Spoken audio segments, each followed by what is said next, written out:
Hi மக்களே, welcome back to my channel. இன்னைக்கு நம்ம வீட்டு ரெசிபியில் நண்டு ரசம் எப்படி பண்ணுறதுன்னு தான் பார்க்க போகிறோம்.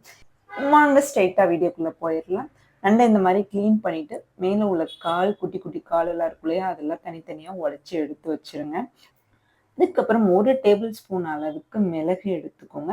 அது கூடவே 1/2 டேபிள் ஸ்பூன் அளவுக்கு சீரகம் எடுத்திருக்கேன். ஒரு 10 பல்லு பூண்டு எடுத்து வச்சிருக்கேன். இது எல்லாத்தையுமே சேர்த்து நல்லா இடிச்சு எடுத்துக்கோங்க. கொரன்னு இந்த மாதிரி இடிச்சு எடுத்துக்கோங்க. அடுத்தது நம்ம எடுத்து வச்சிருக்க நண்டு காலையும் சேர்த்து இடிச்சுக்கலாம். மிளகு, சீரகம், பூண்டு இது கூட இடிச்சு போட்ட நண்டு சேர்த்து ரசம் வச்சு சாப்பிட்டீங்கன்னா சளி, இருமலுக்கெல்லாம் ரொம்ப நல்லது. நெஞ்சு சளி கட்டியிருந்தா கூட அதை அறுத்துட்டு வந்துடும். அடுத்தது நம்ம இன்னைக்கு ரசம் அரிசி களைஞ்ச தண்ணியில தான் பண்ண போறோம்.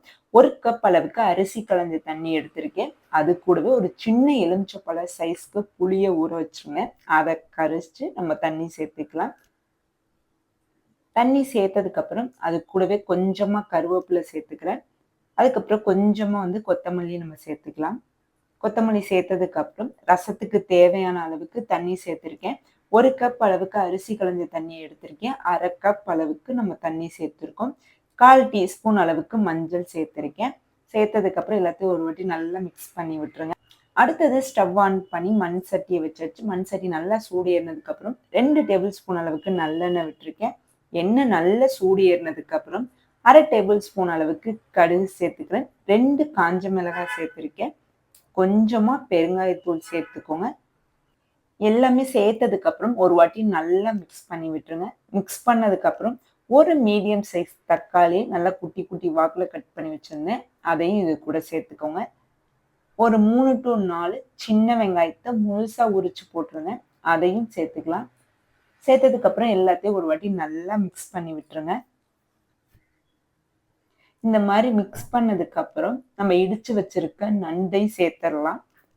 நண்டு சேர்த்ததுக்கு அப்புறம் இது கூடவே இடிச்சு வச்சிருக்க மிளகு சீரகத்தையும் சேர்த்துக்கோங்க. இது நண்டு கூடயே நல்லா வெந்தாதான் அந்த மிளகு சீரகத்தோட சாந்து நல்லா நண்டுல ஊறி இருக்கும்.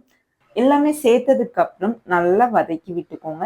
வதக்கி விட்டுட்டு ஒரு மூடி போட்டு அப்படியே மூடி வச்சிருங்க. அடுப்பை மட்டும் மீடியம் ஃப்ளேம்ல வச்சுக்கோங்க. இது நல்லா நண்டு வெந்து வரட்டும். ஒரு 3 to 4 நிமிஷமாவது இது அப்படியே மீடியம் ஃப்ளேம்ல வச்சிருங்க. இப்போ பாத்தீங்கன்னா நல்லா நண்டு வெந்து வந்துருச்சு. இப்போ ரசத்துக்கு தேவையான அளவுக்கு உப்பு போட்டாச்சு. நம்ம ரசத்தை கொதிக்க விட மாட்டோம். அதனாலதான் ஃபர்ஸ்டே நல்லா எண்ணெயிலேயே நண்டு வெந்து வந்துடணும். இப்போ நம்ம கரைச்சி வச்சிருக்க ரச தண்ணியை ஊத்திடலாம். நம்ம எப்பவும் மிளகு ரசம் எப்படி மேல நுர வந்தோன்னே ஆஃப் பண்ணி வச்சிருவோமோ அதே மாதிரிதான் இந்த ரசத்தையும் கொதிக்க விடக்கூடாது. மேல நல்லா நுர வர ஆரம்பிச்சிருச்சு பாத்தீங்களா?